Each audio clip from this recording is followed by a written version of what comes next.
Assalamualaikum mga besh, ito nga ang ganap kaninang madaling araw at around 4:30 AM. Maaga kaming gumising at na-prepare na namin itong aming i-deliver na mga cabinets para sa aming client na taga Marawi City. At thank you so much Madam NF at kay Sir sa inyong pagtiwala sa amin.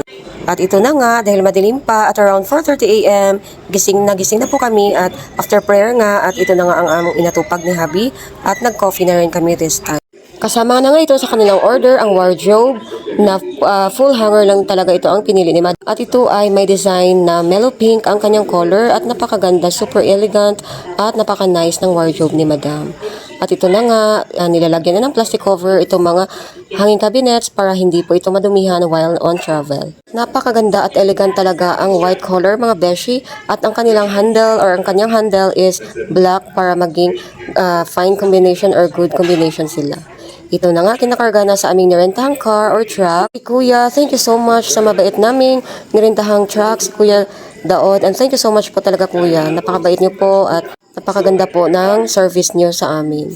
Nakakarga na nga itong ating wardrobe mga beshi. Itong inunang kinarga nila ni Habi para magkasya po ito sa long truck at okay naman at kasya naman.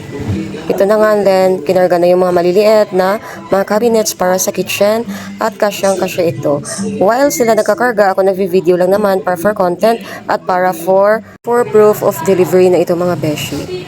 At thank you so much sa lahat na nanonood sa aking mga vlogs at sa aking mga contents. Kahit naman hindi marami ang ating views, pero at least meron po tayong pang content.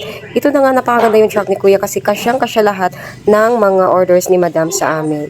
O diba, hindi na tayo kailangan pang bumalik at para i-deliver ulit.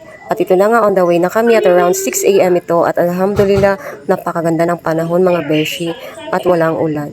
Ito na nga, nakarating na nga kami sa aming destination dito sa Marawi City at umaatras na lang kami dito para doon sa house nila ni Madam. Part 1 lang pala ito ng aking eco-content mga beshi kasi sobrang haba nito. Eco-content ko yung pag-install at pag-akyat ng mga cabinets dito sa second floor at abangan po ang susunod na mga videos pa mga beshi. Thank you so much for watching. Alhamdulillah.